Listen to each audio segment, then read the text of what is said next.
Dampak psikologi yang negatif pada kakak beradik yang memakai pakaian yang sama.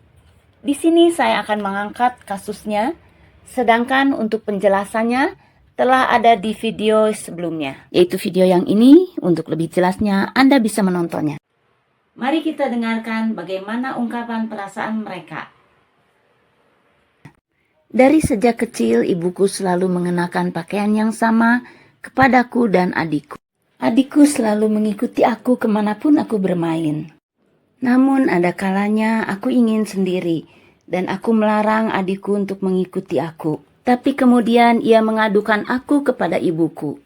Dan aku ingin memakai pakaian yang berbeda dengan adikku. Tetapi adikku merengek kepada ibuku untuk memakai pakaian yang sama. Setelah kami bersekolah, adikku lebih dekat dengan teman-teman sekelasku daripada dengan temannya sendiri. Pada suatu hari, teman dekatku menegur aku. Dia mengatakan hal-hal yang salah yang telah aku lakukan. Dan semua itu dia dengar dari adikku. Aku merasa adikku menganggap dirinya lebih benar daripadaku ketika ada di hadapan ibuku dan sekarang di hadapan teman-temanku. Hal itu membuat aku enggan berteman karena adikku selalu turut campur dalam pertemananku. Kemudian timbul perasaan dalam hatiku bahwa aku lebih tua daripada adikku, tetapi adikku tidak pernah menghargai aku. Seolah-olah aku kehilangan hak sebagai kakak. Adikku begitu berani terhadap aku. Sering timbul dalam pikiranku, menyesali masa kecilku. Mengapa ibuku menyamakan aku dengan adikku? Harusnya itu tidak boleh terjadi.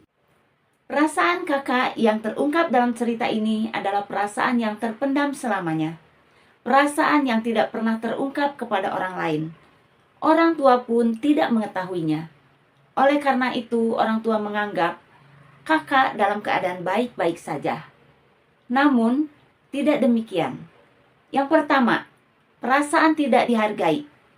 Hal ini timbul karena adik menganggap dirinya sama dengan kakaknya. Sikap ini timbul dari kebiasaan sejak kecil yang segala sesuatu disamakan dengan kakaknya.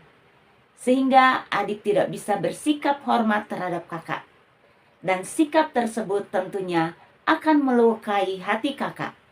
Yang kedua, kakak kehilangan jati dirinya karena hak kakak untuk mendapatkan sikap hormat dari adik telah hilang, sehingga identitas diri kakak terganggu. Itulah yang membuat kakak kurang percaya diri dalam sosialisasinya. Yang ketiga, ketika kakak merasa terhambat untuk mendapatkan pencapaiannya, maka timbul penyesalan yang dalam di dalam pengalaman masa kecilnya. Karena berawal dari situlah, dari masa kecilnya, ia tidak dapat menentukan identitas dirinya. Dan yang keempat, perasaan menyalahkan orang tua. Perasaan itu timbul karena terjadinya hambatan pada perkembangan identitas dirinya, yaitu ketika ia kecil, yaitu di mana dirinya belum bisa berupaya. Dan seharusnya yang mengupayakan hal itu adalah orang tua. Dan yang kelima, perasaan luka batin itu tidak terselesaikan. Karena perasaan itu terpendam, tidak ada orang lain yang tahu. Khususnya keluarganya, mereka tidak ada yang tahu. Sehingga sikap adik maupun orang tua yang membuat kakak terluka akan terus berulang. Semoga cerita ini menjadi pengalaman bagi kita para orang tua untuk lebih peka lagi, untuk memahami kemungkinan-kemungkinan yang terjadi di antara anak-anak kita. Mungkin ada hal-hal yang tidak dapat mereka ungkapkan. Semoga video ini bermanfaat. Bagi Anda yang memiliki pengalaman serupa, silahkan tulis di kolom komentar dan berikan juga like dan subscribe. Terima kasih sudah menonton.